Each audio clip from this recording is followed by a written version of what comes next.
Sou cirurgião geral, cirurgião de cabeça e pescoço e sou médico do Hospital Adventista do Pênfigo, lá em Campo Grande, do Mato Grosso do Sul. Pertenço também à Associação dos Médicos Adventistas, dentro da Associação dos Médicos Adventistas, que é a AMA, né? Vocês vão ouvir muito essa palavra hoje, né? AMA. Eu trabalho com a missão contínua da AMA, que a gente faz através dos clubes de saúde. E quero dizer do prazer que eu tenho hoje em estar aqui com vocês. Eu gosto de vir a Governador Valadares, não é a primeira vez que eu estou aqui, já estive aqui outras 2 vezes, eu acho. É essa a conta? É a 3ª vez que eu venho aqui. Gosto muito de vir aqui. Eu falo para o Fábio e para o Vânia que aqui para mim é igual a quando Jesus ia para Betânia, né? Não é mais do que ministerial, é estar na companhia de amigos, é abraçar e ser abraçado. E eu sempre sou muito agradecido com o carinho que a igreja me recebe aqui. Quero convidar você para abrir a sua Bíblia em 1 Tessalonicenses. 1 Tessalonicenses capítulo 5.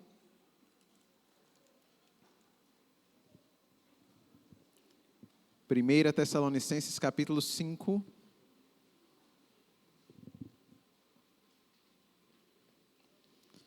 Quero ler com você o verso 23. Mas primeiro vamos fechar os nossos olhos. Vamos invocar o nome do Senhor. Eterno, nosso Pai, nosso Rei, nós invocamos o Teu nome porque acreditamos nas Tuas promessas. O Senhor prometeu que onde houvesse 2 ou 3 reunidos em Teu nome, o Senhor também estaria. Esteja aqui, Senhor. Nos visite com o Teu Espírito Santo. Nesse momento, nos desfaça. Nos afunde em Tua graça. E nos refaça do jeitinho que o Senhor quer. Nos visite com o Teu Espírito Santo. Porque hoje nós queremos cair sobre a rocha e ser despedaçados. Isto é, queremos ser transformados pelo agir do Teu Espírito Santo. E o Senhor determinou que faria isso através da leitura da Tua palavra. Nos converte hoje, Senhor. Hoje nós queremos ser Teus filhos. Seja hoje o nosso Deus. Nós pedimos no único nome que pode nos salvar, o nome de Jesus. Amém.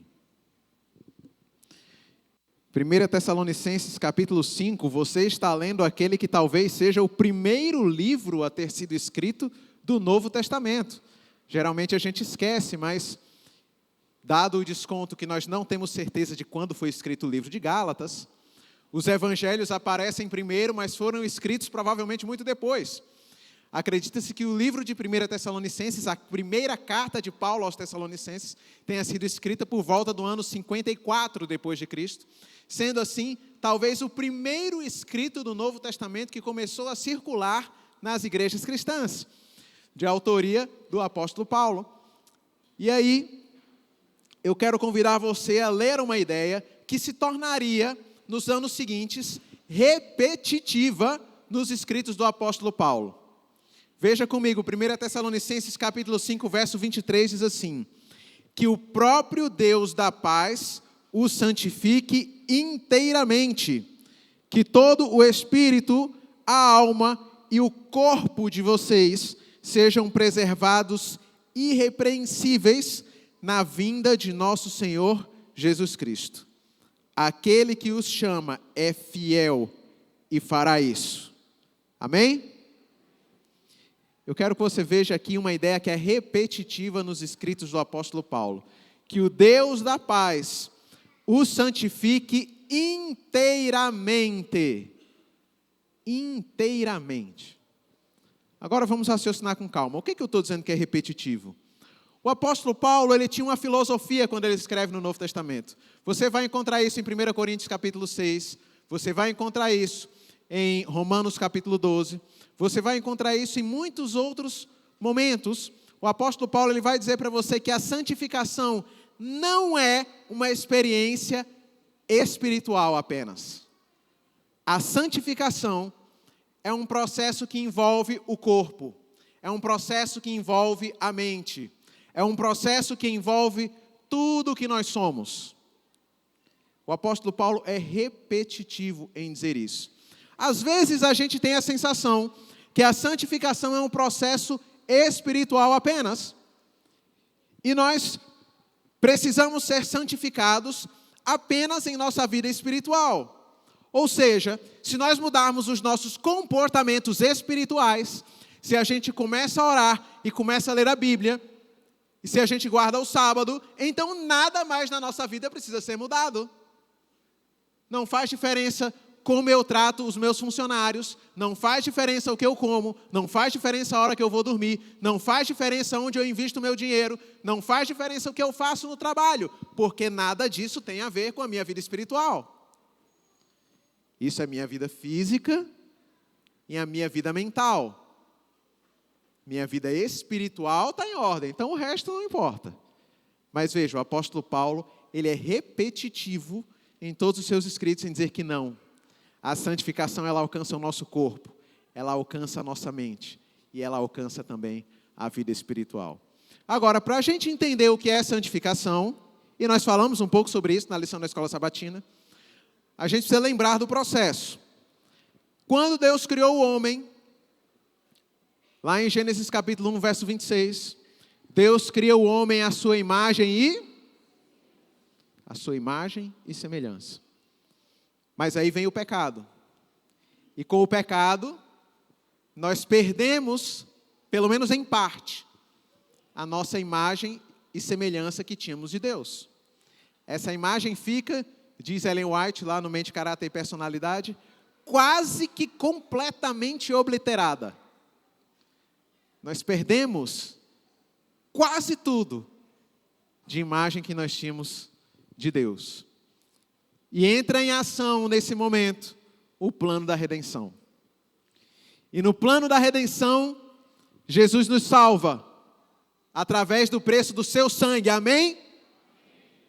Esse amém merecia ser mais forte. Eu vou tentar de novo. Jesus nos salva pelo preço do próprio sangue da morte de um Deus. Amém? Agora melhorou. Jesus nos salva. E quando Ele nos salva, depois de sermos salvos, começa o processo da santificação.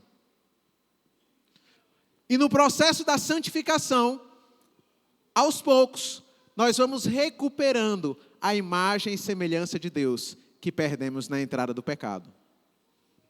Tudo claro até aqui? Estão me acompanhando? Está todo mundo me entendendo? Vocês estão aí? Tem alguém na linha? Tudo certo, né? Então vamos lá. A grande questão é essa dificuldade que nós temos. O que é a santificação? A santificação é ser refeito à imagem e semelhança de Deus. Você vai encontrar isso lá em Gálatas capítulo 4, verso 19. Você vai encontrar isso lá em Romanos capítulo 8, versos 28 a 30. Você vai encontrar isso lá em 2 Pedro capítulo 1, versos 3 e 4, onde o apóstolo Pedro diz que nós somos feitos coparticipantes da natureza divina. Olha que texto forte. 2 Pedro capítulo 1, versos 3 e 4. Você vai encontrar isso em 2 Coríntios capítulo 3, verso 18. A santificação é o processo pelo qual nós somos refeitos à imagem e semelhança de Deus. E agora o apóstolo Paulo me diz que essa santificação ela não é apenas espiritual. Ela também alcança meu corpo e também alcança minha mente. Preste atenção, o apóstolo Paulo diz que o Deus da paz o santifique inteiramente. Corpo, alma e espírito. E a gente que tem a gente muitas vezes vem de um pano de fundo católico, no Brasil, às vezes quando vê alma e espírito a gente fica meio confuso, Mas vamos simplificar. No grego original, a palavra para alma é uma palavra que você conhece. Não, mas peraí, eu não falo grego, mas eu tenho certeza que essa palavra você conhece. A palavra chama psique. O que significa psique? Cadê nosso psiquiatra ali? Na foto você está mais novo, viu? O que significa a palavra psique? mente. O que o apóstolo Paulo está nos dizendo? É físico, mental e espiritual. Os desbravadores dizem um amém. Oxe, esse foi o amém dos desbravadores? Vamos tentar de novo. Os desbravadores dizem um amém. Agora acordaram. O primeiro foi só para pegar no susto, né? É físico, mental e espiritual. A santificação também alcança o meu corpo. A santificação também alcança a minha mente. A santificação alcança tudo que é fruto da interação de corpo, mente e espírito. Então, sim, a santificação também atinge o que eu como. A santificação também atinge como eu trato os meus clientes, como eu trato os meus funcionários, como eu educo meus filhos, como eu vou para o trabalho, se eu vou de bicicleta, se eu vou de carro, a hora que eu vou dormir, aonde eu invisto o meu dinheiro, como é a minha carteira de investimentos, como eu trato as pessoas da minha família, o lugar em que eu vou morar, o que eu leio, o que eu assisto, o que eu vejo nas redes sociais, como eu gasto minhas horas vagas, tudo isso é influenciado pelo processo de santificação. E é por isso que a Bíblia nos apresenta uma mensagem de saúde. Porque a mensagem de saúde é um instrumento para que a gente consiga voltar à realidade do Éden, pelo menos o mais próximo possível. Como Deus também estabeleceu outros instrumentos, né? A gente vai ver o casamento, o trabalho, a gente não tem tempo para ver tudo isso aqui hoje. Mas eu quero falar um pouquinho especificamente da mensagem de saúde. Volte a sua Bíblia aí para Gênesis capítulo 1. Gênesis capítulo 1. Verso 26.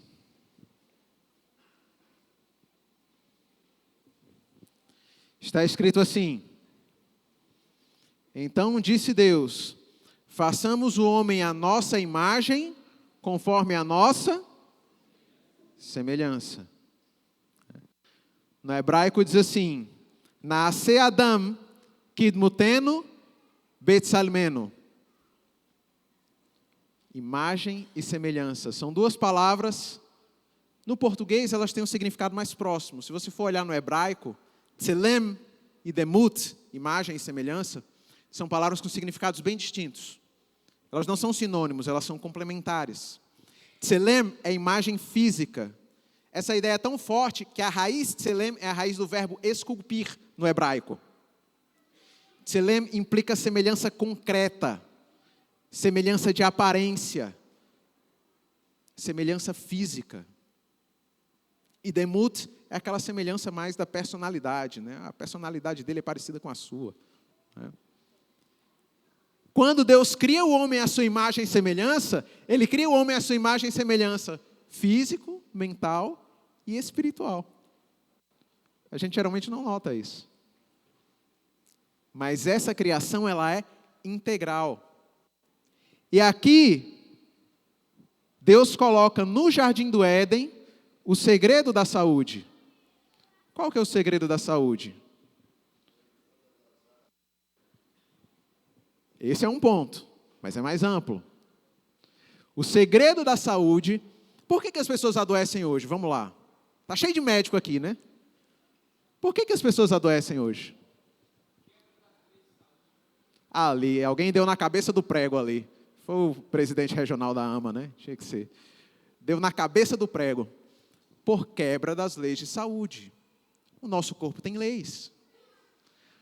O seu pulmão não foi feito para respirar debaixo d'água.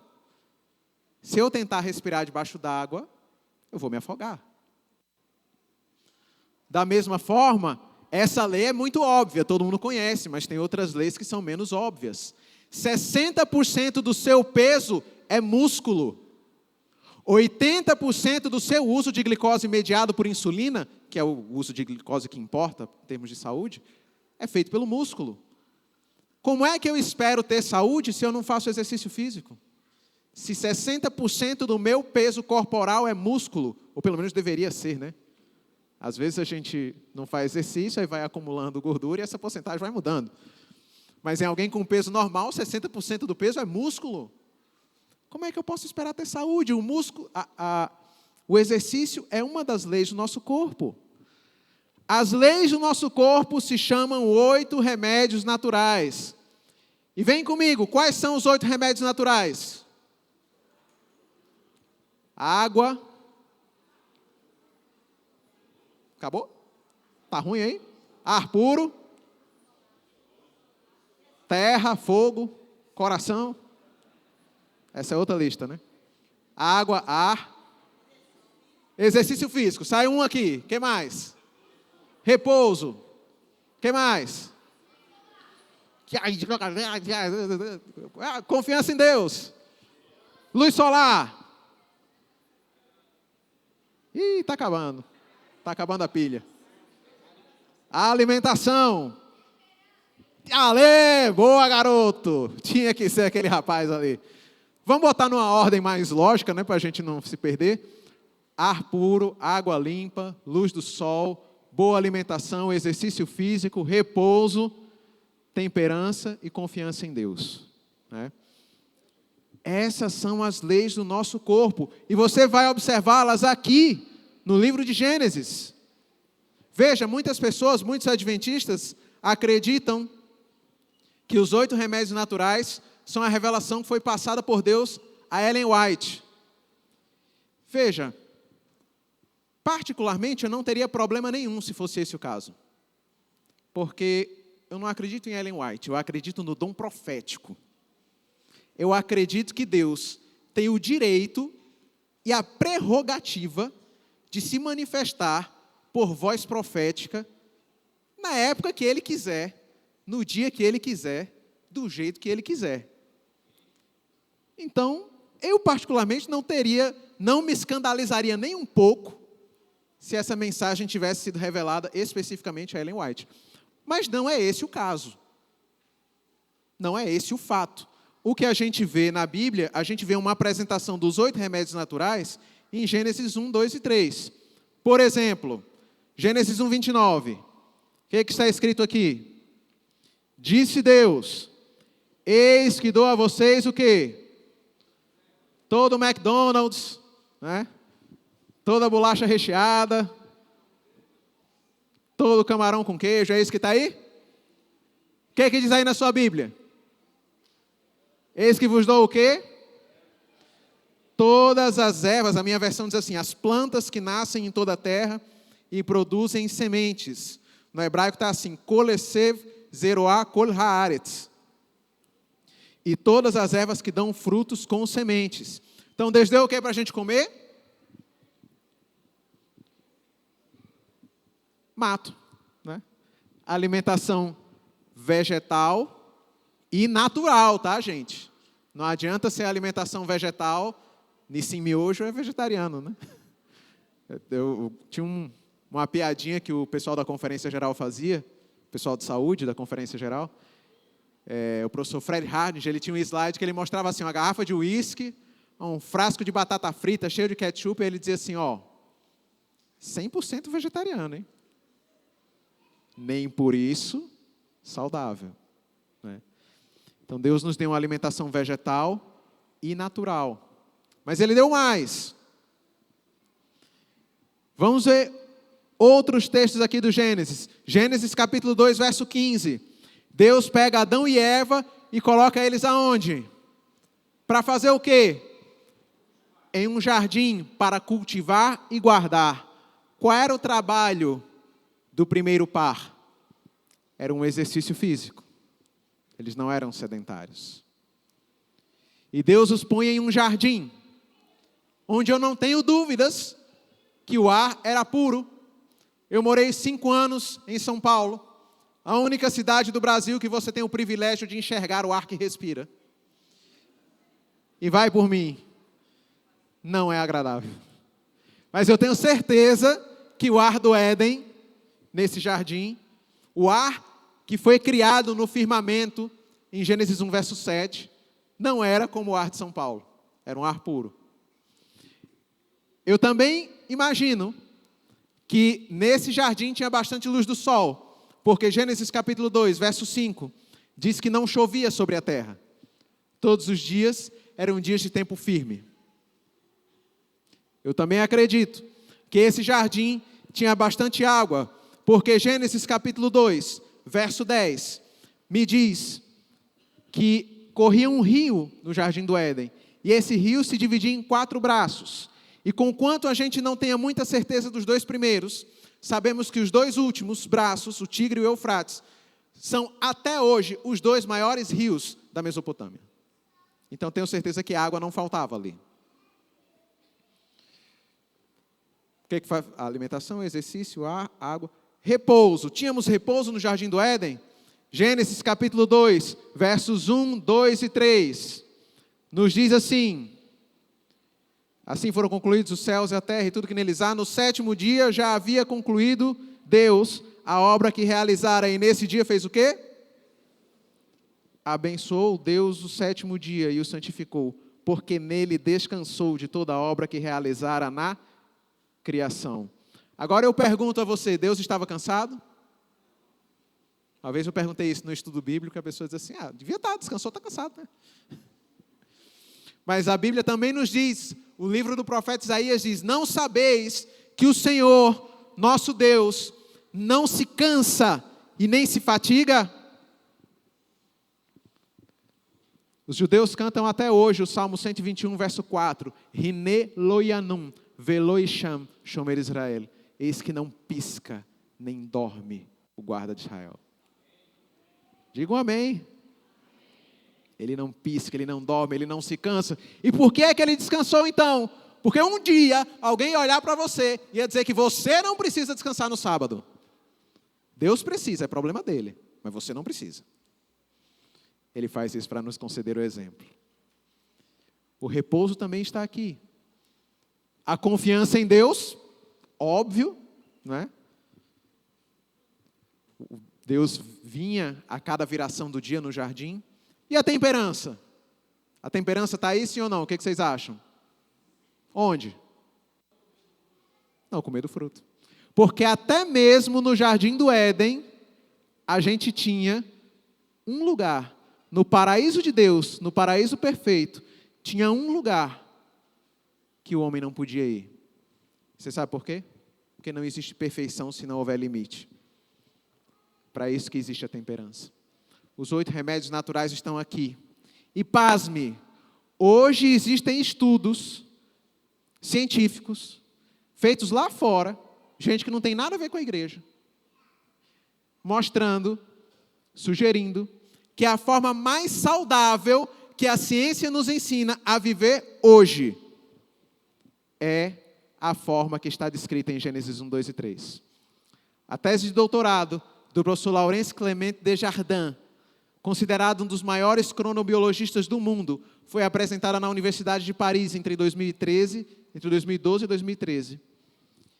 E a conclusão a que ele chega é exatamente essa. A maneira mais saudável de se viver, segundo a ciência hoje, é aquilo que Gênesis nos apresenta nos capítulos 1, 2 e 3.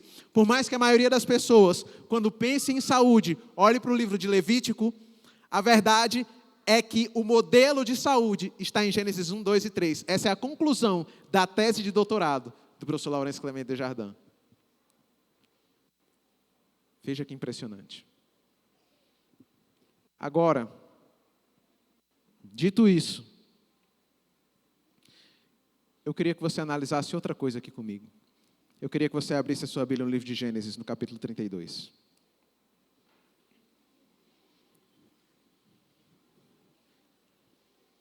A identidade adventista, ela está semeada nesse solo aqui, de compreender que a santificação, ela não é apenas moral.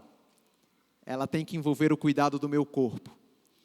Ela tem que envolver o cuidado com a minha mente, com o que eu assisto, com o que eu leio, com o que eu estou vendo nas redes sociais. E sabe, vocês já perceberam pelo meu sotaque que eu estou bem longe de casa, né? O meu sotaque não é do Mato Grosso do Sul, né? Eles até brincam quando eu falo lá assim, eu gosto muito desse lugar. Pela sua voz a gente sabe que você não é daqui, né? E eu queria te dizer por que é que eu sou tão apaixonado pela mensagem de saúde. Porque, alguns anos atrás, como a maioria dos adventistas brasileiros, eu não conhecia muito sobre a mensagem de saúde. Mas eu decidi dar uma chance. E sabe o que eu fiz? Eu testei uma semana. Só uma semana. Uma vez eu fui almoçar na casa de uma irmã. E ali é almoço de igreja, né? A gente chega ali, tem aquelas opções naturais, aquelas opções nem tanto naturais, né? E uma pessoa que estava ali fez um prato tão bonito, cheio de plantas.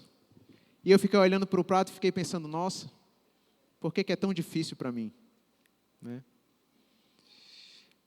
Eu já era médico, mas eu era recém-formado. E eu já entrava em cirurgia, eu já gostava de cirurgia, eu sabia que queria fazer cirurgia. E os cirurgiões aqui, tem algum cirurgião aqui? Deu Isnei? Só tem a gente, Isnei? É possível? Cirurgiões aqui, cadê o Gideon? O Gideon é cirurgião também. É. E eu já era cirurgião e várias vezes, quando a gente entra em cirurgia, a gente acaba passando horário de almoço, passando horário de refeições, né? E eu lembro que na minha residência de cirurgia, houve dias em que a primeira refeição era o jantar. Não façam isso, tá? Vocês acadêmicos, não façam isso quando vocês forem residentes. Mas... E eu ficava pensando assim, poxa, é mais fácil para mim não comer do que comer certo. E aí eu decidi dar uma semana. Eu quero experimentar a mensagem de saúde uma semana. O pouco que eu sei sobre ela. E em uma semana, você sabe o que aconteceu? E aqui eu vou falar para você uma mágoa que eu tenho da igreja. Porque todo mundo que vem falar de saúde sobe aqui no púlpito e vai falar, olha, se você não viver a mensagem de saúde, às vezes não é nem assim, né? Às vezes é, se você comer carne, são 8 remédios naturais, né? Mas todo mundo quer falar de comida. E dentro da comida tem os amuletos, assim, né? Você come carne, não come carne. Come açúcar, não come açúcar, né? Sendo que o princípio é muito mais amplo. Mas se você fizer isso, aí mostra a foto de um pé podre, né? Seu pé vai cair, né? Seu pulmão vai ficar assim. Aí mostra a foto de um pulmão todo preto, né? Como se a maioria das pessoas soubesse o que é um pulmão normal, né? Se botar o normal também, a pessoa vai ficar assustada, né? E diz assim, é isso aqui que vai acontecer com você, né? Queridos, ninguém fala das coisas boas que acontecem quando a gente começa a viver a mensagem de saúde. Eu comecei a viver essa experiência, você sabe o que aconteceu? Eu comecei a acordar mais cedo, comecei a acordar com mais disposição, comecei a ter mais vontade de trabalhar, comecei a render melhor nos estudos, comecei a me concentrar melhor. Foi isso que aconteceu na minha vida. Eu comecei a ser abençoado imediatamente. Comecei a render mais nos meus exercícios físicos, eu era militar na época. Eu comecei a render mais na minha vida. Eu me sentia, sabe como? Eu vou trazer uma expressão que só o nordestino entende, mas eu me sentia um ventilador no 3. Aqui é um lugar quente, né, pelo que eu entendi. Então você também vai entender mais ou menos o que é um ventilador no 3, né? O ventilador no 3 é o que há de melhor no Nordeste. Então eu sentia que eu era um ventilador, alguém tinha chegado lá e tinha puxado 1 para o 3, assim. Agora a minha mente funcionava, agora eu conseguia me concentrar, agora eu conseguia estudar. E depois de uma semana, eu pensei assim, nunca mais eu vou voltar a fazer as coisas que eu fazia antes. Depois de 2 semanas, eu comecei a pensar, será que é por causa da mensagem de saúde que eu estou vivendo tudo isso? 3 semanas, eu falei, não é possível. Deve ser coincidência. Não é possível, só porque eu estou fazendo exercício, só porque eu estou me alimentando melhor, agora minha mente está funcionando. 4 semanas. E aí, ficou incontestável. Ficou muito claro que era a saúde que estava me tornando mais inteligente, melhorando meus reflexos, fazendo eu aprender melhor, eu entender melhor o que eu estudava, as coisas de Deus. Queridos, quando se passou 1 mês, eu comecei a chorar de arrependimento. Porque eu pensava assim, 6 anos de faculdade que eu fiz, eu era recém-formado. 6 anos de faculdade que eu fiz. Se eu vivesse isso aqui desde o primeiro dia da minha faculdade, que tipo de médico eu seria hoje. E até hoje, quando eu converso com os acadêmicos, o conselho que eu dou foi esse. É esse. Se Deus me desse a oportunidade de voltar e começar tudo de novo, e se eu pudesse mudar só uma coisa, eu mudaria isso. Eu começaria com a mensagem de saúde desde o primeiro dia da minha faculdade. Para viver a mesma experiência de Daniel, porque uma semana foi suficiente para eu perceber a diferença. E depois de um mês, eu decidi que eu não ia só viver essa mensagem para mim, que eu ia ter que falar para as outras pessoas. E no começo, eu comecei fazendo isso no final de semana, mas chegou um momento que eu não aguentava falar só no final de semana. Eu falei, eu quero acordar todos os dias da minha vida, falando para as pessoas que elas podem viver o mesmo que eu vivo hoje, vivendo a mensagem de saúde. E foi quando eu fui trabalhar na rede adventista. E hoje, quem já trabalhou na obra aqui sabe, trabalhar na obra não é um mar de rosas, mas eu vou falar para vocês, a minha vida é cheia de propósito. Eu trabalho feito um cavalo velho, mas quando eu chego em casa, quinta-feira eu cheguei em casa meia-noite, eu deito na rede, sim, porque eu durmo de rede, porque eu sou nordestino. Conhecem? Eu deito na rede, cheio de satisfação no coração, dizendo assim, tudo que eu fiz hoje é o que eu quero fazer pelo resto da minha vida. Porque eu sei da profundidade do significado que isso tem. E sabe, nem sempre foi assim. Às vezes você entrou na faculdade de medicina, às vezes você entrou, você que não é médico, mas está aqui hoje, às vezes você entrou em algum projeto, em alguma coisa, e no começo você entrou cheio de boas intenções, dizendo assim, eu vou servir a Deus, eu vou ser um missionário, eu vou entregar a minha vida para fazer isso. Mas aí a vida vai passando, a vida vai levando a gente, e todo mundo tem que pagar as contas, né? E a gente vai ali se adaptando, a gente vai ficando onde a gente fica, né? Vai encontrando os lugares, né? E a gente vai esquecendo, né? E eu gosto muito de uma comparação que o Dr. Viriato Ferreira faz, ele diz assim, a obra médico-missionária, para nós médicos, às vezes ela parece uma saída de uma autoestrada. Você está na faixa do meio, sabe aquelas estradas grandes, Marginal Tietê, né? 10 faixas. Você está na faixa do meio, a saída está ali. Aí você pensa, rapaz, não vai dar para sair agora. Eu tenho que andar mais um pouquinho para sair na próxima. E aí você vai andando. A vida vai passando. E aí outra saída, você, vixe, nem me programei. Na próxima saída. Quem morou aqui em São Paulo, quem já visitou São Paulo sabe que nessa conversa, às vezes a gente sai da cidade e não pega a saída. Às vezes a gente fica olhando. E não me entenda mal, quando eu falo de obra médico-missionária, eu não estou dizendo que todo mundo tem que morar no hospital adventista como eu faço. Isso é um chamado particular meu. Mas você pode fazer a obra médico-missionária onde você está. É sobre isso que nós vamos falar hoje à tarde. Você ser um médico adventista, obreiro médico missionário, você pode ser aqui. Existem formas de fazer isso. Mas às vezes a gente vai se envolvendo e vai esquecendo o chamado que Deus nos traz. E aí eu quero trazer você para Gênesis capítulo 32. Gênesis capítulo 32, você conhece a história. É a história do reencontro de Jacó com Esaú. Jacó está voltando de Harã para Canaã. E ele volta com sua família, com seus filhos, suas esposas, seus servos, suas ovelhas, suas propriedades.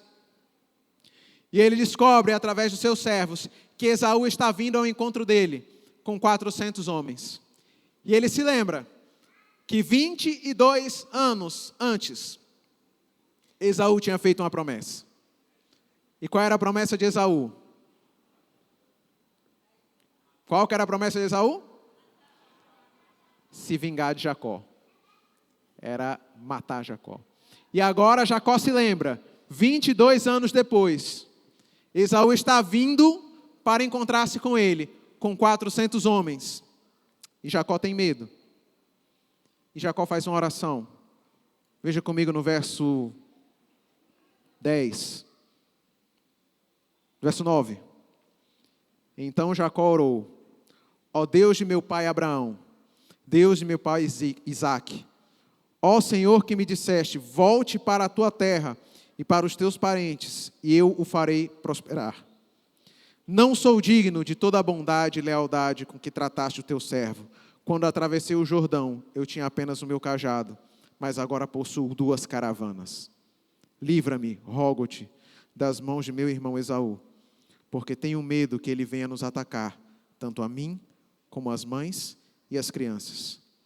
Pois tu prometeste, esteja certo de que eu o farei prosperar, e farei os seus descendentes tão numerosos como a areia do mar, que não se pode contar. Jacó faz essa oração e ele se entrega para Deus.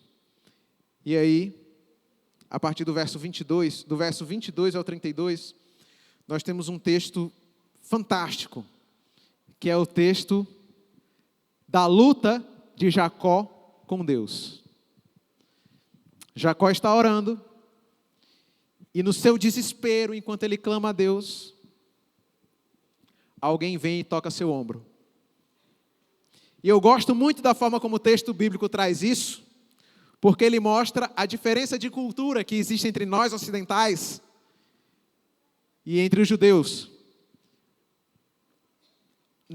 No estilo de escrita judaico, aquilo que não é dito tem tanto valor quanto aquilo que é dito. A forma do escritor chamar a atenção é ele não te contar coisas. É totalmente diferente do Ocidente, né? Os livros que fazem sucesso aqui são aqueles que o cara conta os detalhes, né? A cor da folha que caía no dia que eu fui me encontrar com você. Na escrita judaica, não. Aqui, no verso 24, né? E Jacó ficou sozinho. Então veio um homem que se pôs a lutar com ele até o amanhecer. Você vê como o texto é econômico, né? Veio um homem. Quem? Onde? Saiu de onde? Essa é a maneira do escritor chamar a sua atenção, gerar a curiosidade. De onde saiu esta pessoa?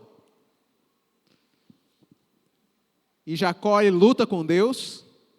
E eu tenho um amigo que diz que isso aqui é a primeira demonstração de mensagem de saúde, porque a história diz que a luta começou meia-noite e foi até o amanhecer, né?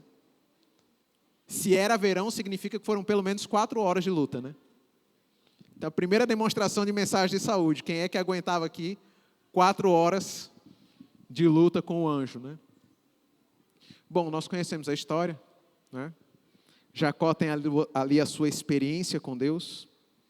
E quando ele se encontra com Esaú, e eu quero chamar aqui a sua atenção para o encontro de Jacó com Esaú. Jacó dá vários presentes, né? No verso 10, Jacó diz assim, no verso 9, Esaú reclama, né? Eu já tenho muito, meu irmão, guarde para você o que é seu. E o verso 10, mas Jacó insistiu, não, se te agradaste de mim, aceita este presente da minha parte, porque ver a tua face é como contemplar a face de Deus. Além disso, tu me recebeste tão bem. Aceita, pois, o presente que te foi trazido, pois Deus tem sido favorável para comigo, e eu já tenho tudo o que necessito. Na luta de Jacó com o anjo, aliás, quem era mesmo o anjo com quem Jacó lutou? Quem era? Era Jesus. Olha ali, gostei, obrigado, meu querido. Jesus. Jesus era o anjo que lutou com Jacó. Né? Lá no livro de Osés, nós lemos que era o próprio Deus. Né? A maioria dos judeus hoje acredita que quem lutou com Jacó foi o Messias. Eles não acreditam que Jesus é o Messias, mas acreditam que foi o Messias que lutou com Jacó nesse dia. E a bênção final que Jesus dá a Jacó é mudar o seu nome. Coloca ali, você agora é Israel, porque você lutou com Deus, com os homens e prevaleceu. Não é? Você sabe o que é que muda nesse dia? Jacó, e eu estou caminhando aqui já para o final, não deixa a fome desesperar você. Jacó, ele tem um choque de identidade. Jacó finalmente descobre quem ele é. Eu não gosto de falar muito de identidade, porque tem um psiquiatra aqui, né? Vou tentar não falar nada errado, tá, Fabrício? Mas a gente vê que o grande problema de Jacó, a vida inteira, era a identidade. Jacó queria ser Esaú.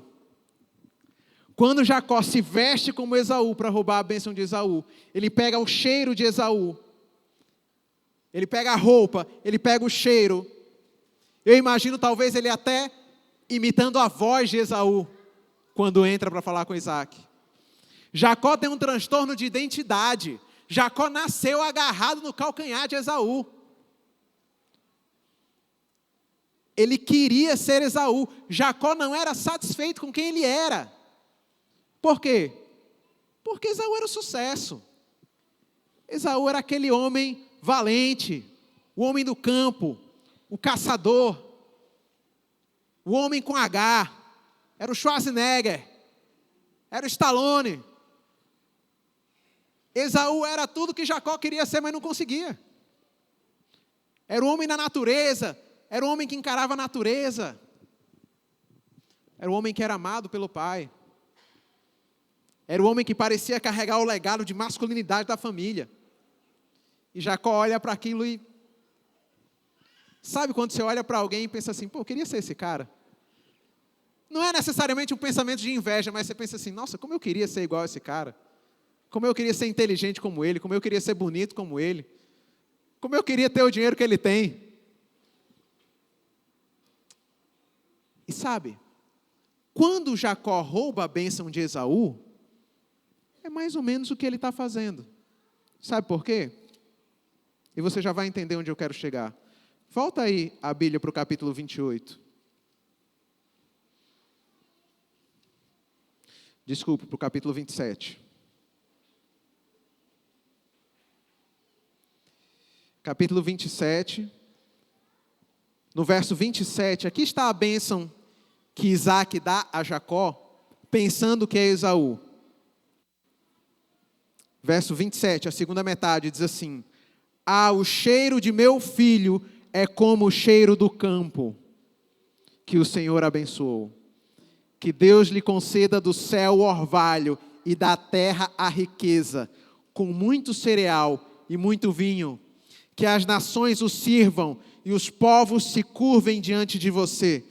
Seja senhor dos seus irmãos e curvem-se diante de você os filhos da sua mãe. Malditos sejam os que te amaldiçoarem e benditos sejam os que te abençoarem. É uma bênção que promete riqueza e promete poder. Você está vendo isso aqui?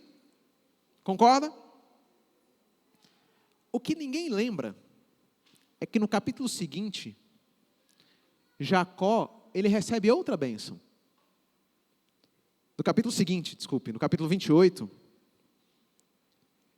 28, verso 1.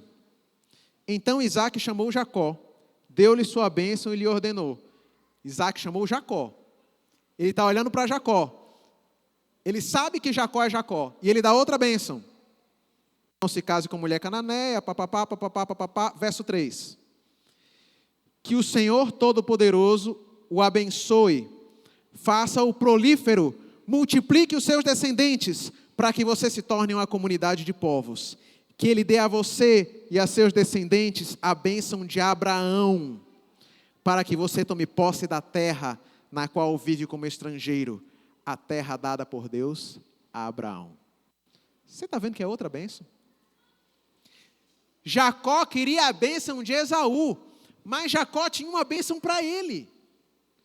A bênção de Esaú falava sobre riqueza e poder. A bênção prometida a Jacó falava sobre terra e família. Era terra e filhos. Só que Jacó levou 20 anos para entender que ele podia ser feliz com a bênção dele. E ele passa a vida inteira tentando ser Esaú. Você sabe o que acontece naquela noite que ele tem um encontro com o anjo? Finalmente, Jacó descobre que ele pode ser feliz sendo quem ele é. Ele tem uma identidade. Ele é Israel. Se você prestar atenção no texto, Jacó diz assim: recebe os presentes que o teu servo. Jacó se chama de servo. No hebraico ele usa a palavra eved, evedi, teu servo, evederra na verdade, teu servo. Várias vezes, eu sou teu servo. E ele dá presentes. Toma os presentes. E no verso 11, o texto bíblico nos diz, por que ele faz isso? Aceita, pois, o presente que te foi trazido. Sabe qual é a palavra original no hebraico aqui? O meu presente. Talvez alguma das versões de vocês tenham aí, tenha traduzido diferente. No hebraico está a palavra barer. Barehi. O meu presente. Barer, no hebraico, é bênção. O que Jacó está fazendo? Ele está devolvendo a bênção que ele roubou 22 anos antes. Jacó olha para Esaú e diz assim: eu não preciso mais ser você. Você quer riqueza? Pega a riqueza, eu não preciso. Você quer poder? Está aqui, eu sou teu servo, eu me curvo diante de você. Eu não preciso mais. A bênção que eu recebi é outra. E talvez você, médico adventista, talvez você, estudante, está hoje olhando para o mundo e sonhando com a bênção de Esaú. E pensando, eu quero fazer isso, eu quero fazer aquilo, o meu plano é esse, o meu plano é aquele. E não tem perguntado para Deus o que Deus quer fazer com o seu ministério. E talvez você está correndo atrás da bênção de Esaú do mesmo jeito que Jacó e pensando, eu não vou ser feliz com a minha bênção. Eu preciso da bênção dele. Eu tenho que ser ele. A gente olha para a qualidade dos ternos, para a qualidade dos carros, para um nome bonito nas clínicas e pensa assim, eu queria ser assim. E eu já tive essa fase. Mas deixa eu dizer para você, que a bênção que Deus tem para você, assim como a bênção que Deus tinha para Jacó, ela é diferente. Ela pode fazer você ser feliz. Mas às vezes nós, médicos adventistas, estamos com a crise de identidade danada. Querendo ser o que o mundo ensina. Querendo ser o que o mundo oferece. E Deus tem outra coisa para a gente. E eu quero convidar você hoje a viver a mesma experiência de Jacó. Porque eu só fui plenamente feliz quando eu vivi essa experiência. Quando eu cheguei para Esaú e disse assim, eu não preciso mais ser você. Eu tenho a minha bênção. Jacó olha para Esaú e diz assim, tenho tudo. Esaú olha para Jacó e diz assim, eu tenho muito, eu não preciso. Mas aí Jacó diz, por favor, receba, porque eu já tenho tudo. Eu tenho tudo de que eu preciso. Eu quero convidar você hoje a viver essa experiência. A parar de sonhar com as bênçãos de Esaú. E encontrar a sua identidade no plano que Deus tem para você. Feche seus olhos. Vamos orar. Pai querido, hoje nós queremos a tua identidade. Aquilo que o Senhor deu para nós. Nós queremos deixar de sonhar com o que está no mundo. E queremos passar a sonhar com o que o Senhor sonha. Seja hoje o nosso Deus. Nós fizemos planos. Nós construímos castelos de areia na nossa mente. Mas talvez eles não estejam alinhados com o teu propósito, ó Deus. Por favor, Senhor. Muda quem nós somos. Nós queremos cair sobre a rocha, cair sobre Jesus e ser despedaçados. Desfaz os nossos castelos de areia e nos dê sonhos de verdade. A gente não quer mais correr atrás da bênção de Esaú. A gente quer correr atrás do seu sonho para nós. Abre nossos olhos para que a gente possa saber qual é a tua vontade. e amar a tua vontade. Seja hoje o nosso dono. Nós te entregamos tudo. Nós pedimos no nome santo de Jesus, o nosso Salvador. Amém.